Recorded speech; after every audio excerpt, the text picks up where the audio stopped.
আজকে নিউজ দেখলাম একটা, আমার এক ভাই শেয়ার করেছে হোয়াটসঅ্যাপে আমাকে।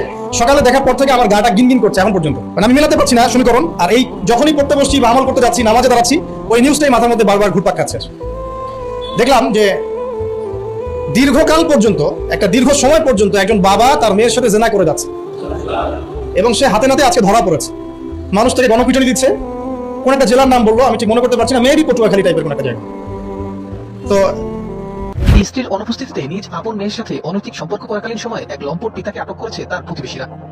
ন্যাক্কারজনক এই ঘটনাটি ঘটেছে পটুয়াখালী জেলার কলাপাড়া। একটু ভাবেন যে আসলে কোন জায়গায় আমরা আছি এখন, আর আমরা কি সুস্থ না বিশ্বটা সুস্থ? একজন বাবা কিভাবে একজন মেয়ের সাথে, যুবতী মেয়ের সাথে একটা লম্বা সময় পর্যন্ত শারীরিক সম্পর্ক মেনটেন করতে পারে? আর মিডিয়ার মাধ্যমে যখন এটা মানুষের কাছে প্রচার হচ্ছে, তখন মানুষের মধ্যে একটা চিন্তা আসছে যে আসলে এটাও হতে পারে। এবার কিন্তু এই পাপটা বাড়বে, কারণ মানুষ আগে ভাবতে হতে পারে না, এখন মানুষ জানলো যেটাও হতে পারে। যেমন সমকামিতা, কোরআনে যে সমকামিতার কথা বলা আছে, এই কথাটা কিন্তু সাহাবে কেরাম বলতেন যে আল্লাহ পাক কোরআনে নাজিল না করলে আমরা জানতামই না যে এমন একটা যুগ ছিল যে যুগে ছেলে ছেলের সাথে জেনা করতো, নাউজুবিল্লাহ। আর নবী সাল্লাল্লাহু আলাইহি ওয়াসাল্লাম বলেছেন, আমার উম্মতের মধ্যে আমি ভয় পাই কয়েকটা জিনিস, তার মধ্যে একটা হচ্ছে আমার উম্মত সমকামী হবে, আমার উম্মতের একটা অংশ সমকামিতায় লিপ্ত হবে, যেটা এখনকার ওয়ার্ল্ডের কিন্তু একটা মৌলিক সমস্যা। অলমোস্ট এভরি কান্ট্রিতে এদের সংখ্যা বাড়ছে ডে বাই ডে। আপনি হয়তো ভাবছেন যে আপনি 5 ওয়াক্ত নামাজ পড়েন, মাশাআল্লাহ, রোজা রাখেন, যাকাত দেন, ইসলামিক লাইফ মেনটেন করেন, বাইরের জগৎটাও এমন। আসলে ব্যাপারটা এমন না। বাইরের জগৎটা ডেঞ্জারাস, ডিসগাস্টিং, মানে একটা ডেভাস্টেটিং বাইরের জগৎটা। পাপ, পঙ্কিলতা, অশ্লীলতা, ফাহেশা, হারাম, ব্যভিচার, জিনা, সমকামিতা, সুদ, ঘুষ, দুর্নীতি, হত্যা, রাহাজানি, ডাকাতি, চুরি শব্দে ভর্তি বাইরের জগৎ। আর আমরা মসজিদে এসে 5 ওয়াক্ত সালাত আদায় করছি আর মনে করছি আমরা সেফ। অদ্ভুত যোগ। দেখবেন 5 ওয়াক্ত নামাজ পড়ছে মাশাআল্লাহ, মসজিদ কমিটির সভাপতি হাজী সাহেব সুদ ছাড়তে পারছে না। অদ্ভুত যোগ। দেখবেন যে মাশাআল্লাহ বাবা তাহাজ্জুদ গুজার, বাবা প্রত্যেক রাতে তাহাজ্জুদে নামাজ পড়ে মাশাআল্লাহ। মাও দেখবেন যে বোরখা পরে বাইরে বের হচ্ছে, মেয়ের গায়ে পর্দার বালাই নাই। অদ্ভুত যোগ।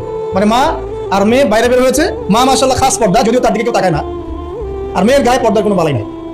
মানে এমন একটা যুগ।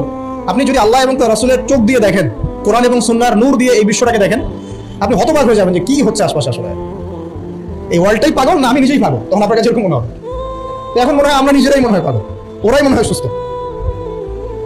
যতক্ষণ বাইরের পরিবেশটাও ইসলামের আদলে গড়ে উঠবে না, ততক্ষণ পর্যন্ত আমাদের ব্যক্তিগত জীবনের ইবাদত, পারিবারিক জীবনের ইবাদত গুলো দীর্ঘ সময় পর্যন্ত সাস্টেইন করতে পারবে না। অদ্ভুত যুগ। ঘরে ঘরে দেখবেন পরকীয়া চলছে, ম্যাক্সিমাম ঘরে ঘরেই পরকীয়া। স্বামী স্ত্রীকে নিয়ে সন্তুষ্ট না, স্ত্রীও স্বামীকে নিয়ে সন্তুষ্ট না। আগে যেমন ডায়মন্ড খুঁজে পাওয়াটা খুব রেয়ার একটা ব্যাপার ছিল, এখন একটা কুমারী মেয়ে খুঁজে পাওয়াটা রেয়ার ব্যাপার হয়ে গেছে। বিয়ে তো করেন নাই, করতে যান সামনে, আর যারা করেছেন তারা তো আমার কথা বুঝবেন যে কারেন্ট জালেও যে জাটকা ধরা পড়তো, এখন আপনি ওই কি বলবো পবিত্রতার জাল দিয়ে সার্চ করেন, দেখেন কয়টা কুমারী মেয়ে খুঁজে পান।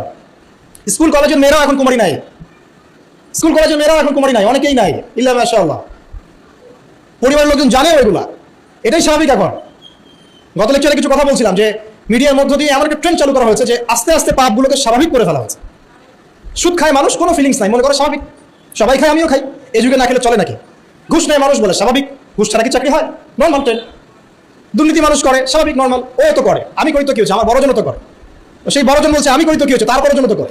এই করতে করতে টপ টু বটম সব দুর্নীতিবাজ, স্বাভাবিক, নর্মাল, আমরা মেনে নিয়েছি, এভাবেই চলছে। যুবকরা স্মোক করে, মাদক সেবন করে, নর্মাল, সব যুবকই তো করে।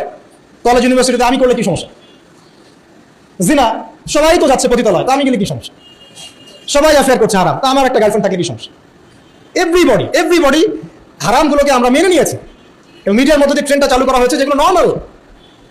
অথচ নবী সাল্লাল্লাহু আলাইহি ওয়াসাল্লাম এর ফায়জুল কালাম বইয়ের মধ্যে হাদিসটা আছে যে যখন তোমার পাপ তোমাকে বাধা দিবে না, মানে তোমার ভিতর থেকে একটা বাধা আসবে না, যেটা পাপ, বুঝবা যে ঈমান নাই তোমার মধ্যে।